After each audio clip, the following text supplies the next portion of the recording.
Patatas na naman ba? Why not? Gawin nating masarap na merienda or pwede naman ulam kung yun ang gusto mo. Samahan pa ng simple pero masarap na sauce. Aba, sulit na naman ang pagluto. Mga 600 grams lutong patatas. Sinali ko ang balat sa pagboil para hindi ganun ka matubig. Pwede nyo i-mash habang mainit pa, pero pinalamig ko muna kasi i-grate ko lang. Mas madali pa. At ito na nag-grate ko na lahat. Make sure na malamig ha bago lagyan ng isang itlog. Para hindi maluto ang itlog bayot. Maglalagay rin ako ng mga 2 o 3 kutsarang spring onion, kalahating cup ng grated na cheese, timplahan lang ng asin at paminta.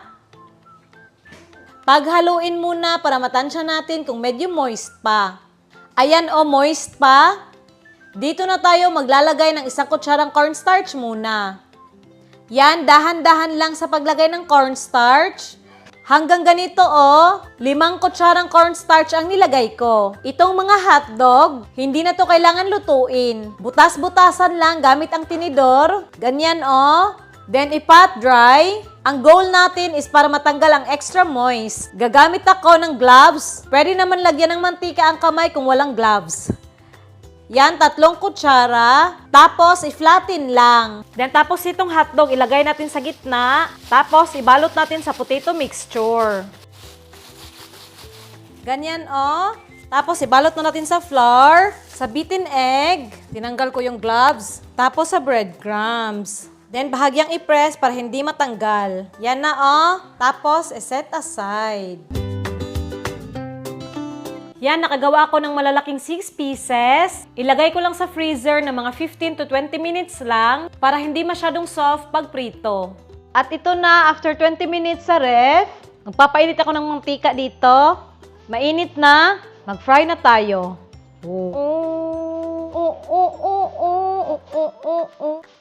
Yan, isabay na natin lahat.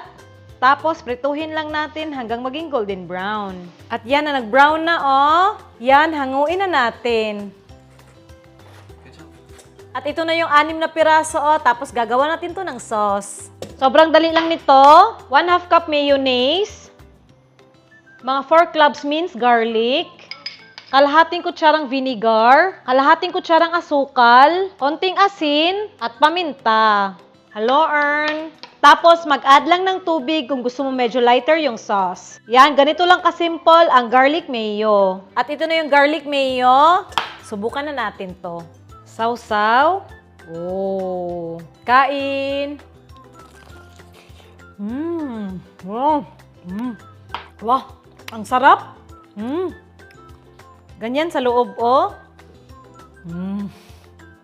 Craving satisfied ulit. Napakasarap. Crispy sa labas, tapos sa loob para siyang creamy.